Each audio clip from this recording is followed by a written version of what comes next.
Today on Outside the Box Reviews, we are doing a giant monster review, not on a Monday, because exactly 1 week from tonight, I am going to go see Godzilla 2014 in its Thursday night premiere in theaters. And let's face it, I'm pretty hyped up and excited about this. So I figured I would bring you my top 10 Godzilla films. And this list is exactly what that says. My top 10, my personal favorite movies, the ones I go back to more than any other in the series, the ones I have the most fun watching. Looking at the list I have compiled, I realize that I probably have some really unique choices to most Godzilla fans, mostly because of the movies that I was brought into the series with. The movies that I owned first as a kid, the ones I saw the most, kind of influenced my taste. And I think if you talk to most people who consider themselves hardcore fans, they'll probably tell you the early movies, particularly 1964 and then a few movies past that, are the cream of the crop, and my list doesn't really reflect that. My list is a little more unique than that. Now, I had done this list previously. If you followed me on my old channel back when I was doing custom figures, I did do a top 10 Godzilla review then. My taste have kind of changed a little bit, and even watching my old review on that, I kind of remember that being a bit of a compromised list and kind of trying to give in to popular opinion to temper my actual real opinion with it. So this is my genuine top 10 list. Number 10, Godzilla Final Wars. This movie was supposed to be Godzilla's 50th anniversary blowout. It had a ton of monsters, and Godzilla pretty much fought them all. The story itself kind of ripped off popular modern science fiction action films like The Matrix and X-Men, and I think that's a big reason why a lot of people don't like it. The costumes themselves were also a little weird. The character designs a little too far away from what they were originally, and some of the fights were a little campier than maybe they should have been. But I love a good monster brawl. I think it's one of the reasons I love Godzilla movies in general, is because while I love Frankenstein movies, I always wanted to watch Frankenstein Meets the Wolfman, or, you know, the Friday the 13th and Nightmare on Elm Street series are great, but man, was I excited about Freddy vs. Jason. And Godzilla's done that in pretty much every movie he's ever done, but having more monsters, to me, is more fun. Number 9, Godzilla vs. Gigan. In this one, cockroaches from outer space summon 2 space monsters to face off with Godzilla and Anguirus. And this is one of the ones I owned as a kid, one of the 2 VHS tapes that came as a double feature, and probably one of the movies I watched the most out of the franchise ever. And all 3 monsters that share the screen with Godzilla in this one have ended up being big favorites of mine. Gigan I've always loved, and Anguirus is like my second favorite monster of all time, just next to Godzilla, and King Ghidorah is Godzilla's greatest villain ever. Number 8, King Kong vs. Godzilla. Just like I said, Frankenstein Meets the Wolfman. This is the great franchise crossover. Toho got the rights to put King Kong in their movies. They blew him up to Godzilla size. Basically ran a remake of the original movie where people fight him on his island and kidnap him as a prize. Bring him back, kidnaps a girl, and then him and Godzilla end up fighting on the base of Mount Fuji. There's a lot of fun moves going on there. There's a lot of throws and judo moves and shoving trees down throats, and I've always had a good time watching this one. The Kong suit's really ridiculous, but I really like the Godzilla suit. The one big rumor with this movie for the longest time was that there were 2 endings, an American and a Japanese one. The American one, King Kong won, and the Japanese one, Godzilla won. But I'm not even really sure how that rumor got started, because if you watch the ending of the movie, it is really ambiguous, and I would never call it anybody actually winning. So much like Freddy vs. Jason or Alien vs. Predator, there really is no clear-cut winner in this, and that always seems to work best in movies like these so that the fans can make up their own mind. Number 7, we're looking at this one right here. Godzilla vs. King Ghidorah. One of my all-time favorite movies from the Heisei era. Once again, I already said how much I love King Ghidorah. And you mix in some time travel, some World War II, some actual normal dinosaurs to it, and some giant cyborgs.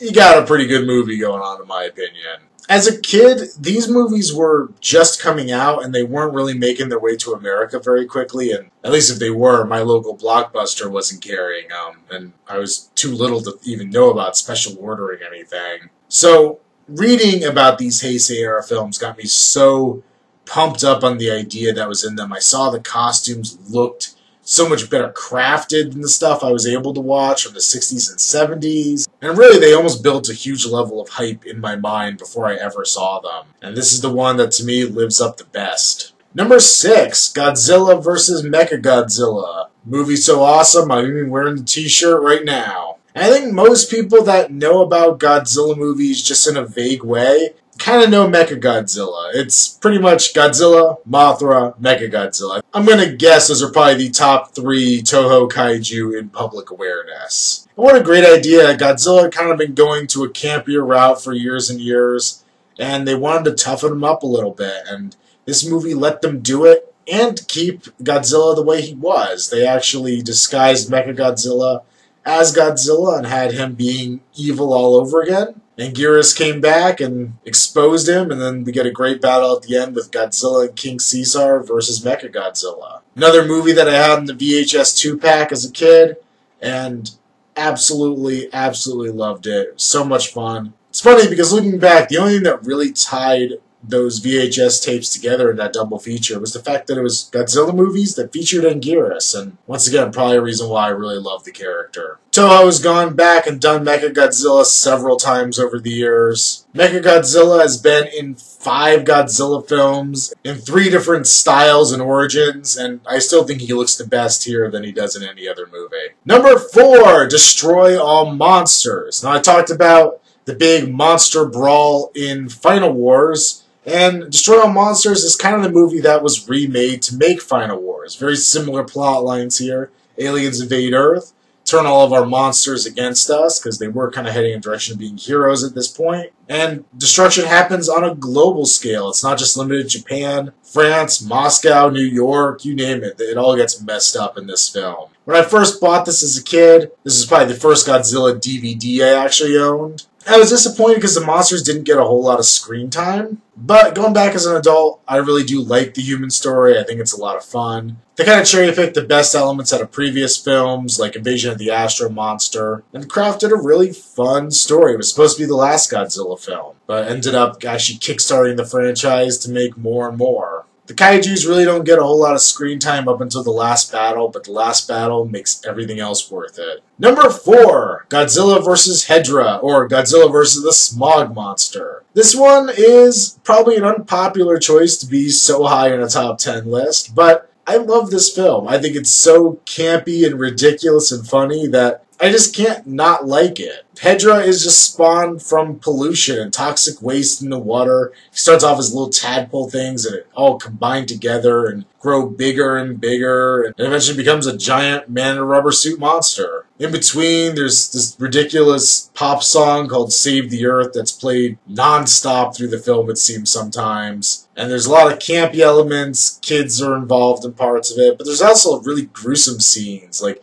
people getting burned by Hydra's toxic sludge. And I've always just had fun with this movie. So while this movie and this era of Godzilla film doesn't be as popular with a lot of fans, it's always been an era that I've really been drawn to. Number 3, Godzilla, Mothra, and King Ghidorah, Giant Monsters All-Out Attack. The mouthful of the Godzilla franchise there. This movie came in the more recent Millennium series, and all but one movie in that franchise is a reboot. Basically, the original movie happened, and then whatever movie in that franchise happens. Tokyo SOS is the only exception in the Millennium series. But GMK was really different because they put a different spin on Godzilla. He was the personification of the Japanese war dead, and he was coming to punish people. And the 3 other monsters, King Ghidorah, Mothra, and Baragon, were all Earth's guardian spirits that had to be awakened to fight him. This is one I didn't know existed until I found it at a Blockbuster video. I had seen Godzilla 98 and Godzilla 2000 in theaters. I knew Godzilla x Megaguirus was coming out, but I didn't know they were making more after it, or as quickly as they were going to make it. And when I found it at a Blockbuster, I was intrigued. I picked it up, rented it, brought it home and watched it, and I was really impressed. The suit for Godzilla looks great. The suits for the other monsters look pretty good.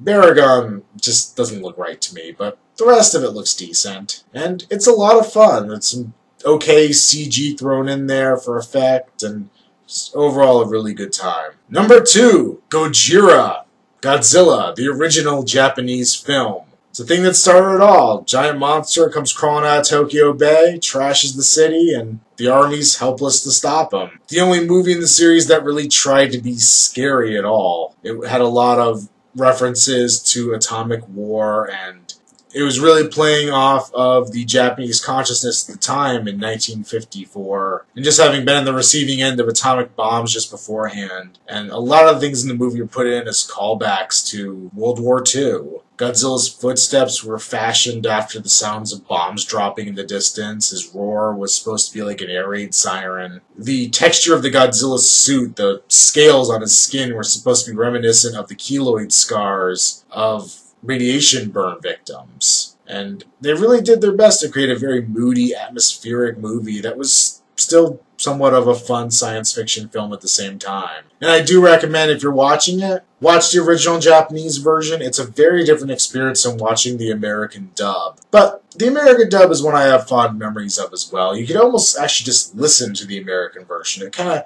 comes off as a radio drama to some extent because they have Raymond Burr narrating over almost all of the damn movie. So you don't even have to watch it half the time. And number 1, Ghidorah, the three-headed monster. And I talked about Gigan and Mecha Godzilla being on that VHS 2-pack as a kid, and I watched it over and over. This one, my parents recorded for me off the Disney Channel of all things back in the day. And every time I watch it, I kind of expect to see that little grid pattern with the mouse ears that they used to have as their logo sitting in the corner. To me, this is the best Godzilla movie ever done. The Godzilla suit looked great. Ghidorah is an amazing foe. And even though I've talked about him several times in this countdown, he just looks amazing on screen. The giant gold dragon with all the individual scales moving around, the heads flying everywhere, shooting beams out of its mouth. Being able to see Godzilla not able to stand to a foe. In pretty much all the previous movies, Godzilla had done okay. He beat Anguirus easily in Godzilla Raids Again. He fought King Kong to a standstill. He beat Mothra and then was tied up by her larvae at the end of that film. But this was the first time where it was impossible. There was no way Godzilla could do it on his own. And he ends up having to team up with one of the Mothra larvae and Rodan in order to fight off his opponent. And it really set a precedent for the rest of the series of Godzilla not just fighting other monsters, but having friends, having other monsters team up with him. It also was the first time they let him be a little bit of a hero and not just a malevolent force in the films. And it's something I really, to me, it sets up the perfect groundwork and it bridges the perfect gap between everything that's come before and would come after. In the Nightmare on Elm Street series, people point to Part 3, The Dream Warriors, as being the point where it balances everything perfectly, the humor and the scares and everything like that. Well, if the Godzilla franchise has that moment, I think it's right here. So those are my top 10 Godzilla films. I'm eagerly awaiting the new movie. I'm hoping that it's good enough that maybe it could come in and be on this list if I ever make it again in the future. But I am cautiously optimistic. I'm not expecting great things, and I remember Godzilla 1998 all too well to be too confident about this. But let me know in the comments down below, what are your favorite Godzilla films? Make sure you check me out on Instagram, username Outside the Box Reviews. Also check me out on Facebook, link below. And until next time, it's been another Outside the Box Reviews, Giant Monster Thursday? Sayonara.